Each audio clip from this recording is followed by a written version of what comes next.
হাজিরা সংক্রান্ত মামলায় ধাক্কা অভিনেত্রী তথা বসুরহাটের সাংসদ নুসরাত জাহানের। নিম্ন আদালতে তৃণমূলের সাংসদ নুসরাত জাহানকে হাজিরা দিতেই হবে মঙ্গলবার, এমনটাই নির্দেশ আলিপুর জাজেস কোর্টের। এর আগে নিম্ন আদালত নির্দেশ দিয়েছিল যে মামলার শুরুর দিকে অন্তত একবার করে আদালতে এসে হাজিরা দিতে হবে নুসরাতকে। সেই নির্দেশকে চ্যালেঞ্জ করে আলিপুর জাজেস কোর্টের দ্বারস্থ হন নুসরাত। তার পরিবর্তে আইনজীবী উপস্থিত থাকবেন বলে আবেদনে জানিয়েছিলেন অভিনেত্রী। তবে মঙ্গলবার তার সেই আবেদন খারিজ করে দেয় আদালত। এ নিয়ে শুরু রাজনৈতিক চর্চা। এটা আইনি বিষয়, মত তৃণমূল মুখপাত্র কুণাল ঘোষের। এটা আইনি বিষয় এবং ওনার ব্যক্তিগত বিষয়, এর সঙ্গে দলীয় রাজনীতির কোনো সম্পর্ক নেই। ফলে এই মুহূর্তে এটা আইনের একটা প্রসেস, ফলে এ নিয়ে কোনো মন্তব্য করব না। সিপিএম এর রাজ্য সম্পাদক মোহাম্মদ সেলিমের খোঁচা, কোথাও তো হাজিরা দিতে হবে। কোথাও তো হাজিরা দিতে হবে। যখন ভালো ভালো বিল সব পাশ করে নিচ্ছে মোদি নিজের স্বার্থে, বিজেপি নিজের স্বার্থে, তখন দাঁড়িয়ে এইসব তৃণমূল এমপিরা হাজিরা দিচ্ছে না। তখন তারা কোথায়কার জমি, কোথায়কার টাকা, কোথায়কার ফ্ল্যাট, কোথায়কার বাড়ি, কোথায়কার চাকরি, সেগুলো লুটপাট করতে ব্যস্ত আছে। তো কোথাও গিয়ে আটকাতে হবে। বিজেপির রাজ্য সভাপতি সুকান্ত মজুমদারের খোঁচা, ভালো, ওখানে সশরীরে হাজিরা দেবেন।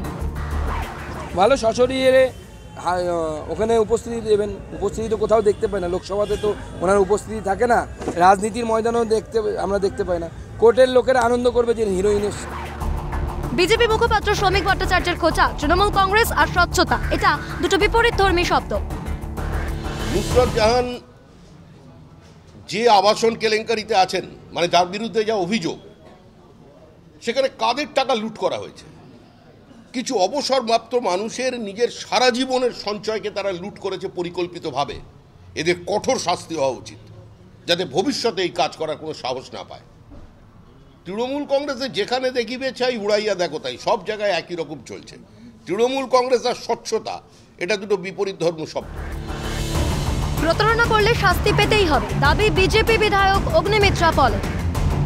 সাধারণ মানুষের যে কথাগুলো শুনতে পাচ্ছি, কিছু বয়স্ক মানুষ, রিটায়ার্ড মানুষ, তাদের সারা জীবনের সম্বল দিয়ে তারা নুসরাত জাহান এবং তার কোম্পানিকে টাকা দিয়েছিল ফ্ল্যাট কেনার জন্য।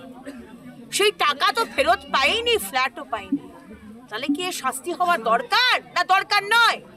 তদন্ত হোক, নুসরাত জাহানই হোক, আর যে কোনো চিফ মিনিস্টার হোক, আর যে কোনো বড় পার্টির সাধারণ সম্পাদক হোক, যেই হোক না, সে যদি কুকর্ম করে আর সাধারণ মানুষকে যদি ঠকায়, প্রতারণা করে, তার জেল হবে, শাস্তি হবে। বিষয়টি শেষ দেখে ছাড়বো হুঙ্কার বিজেপি নেতা শঙ্কুদেব পণ্ডা।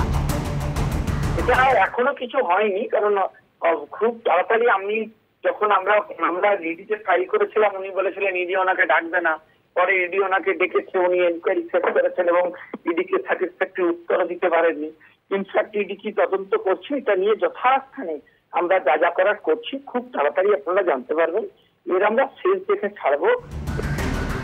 আদালতের এদিনের নির্দেশের পর স্বভাবতই প্রশ্ন উঠছে যে জনপ্রতিনিধি হিসেবে বাধ্যবাধকতার দোহাই দিয়ে কেন হাজিরা এড়াচ্ছেন বসুরহাটের তৃণমূল সাংসদ? কেন বিচার ব্যবস্থার মুখোমুখি হতে চাইছেন না? ক্যালকাটা নিউজ।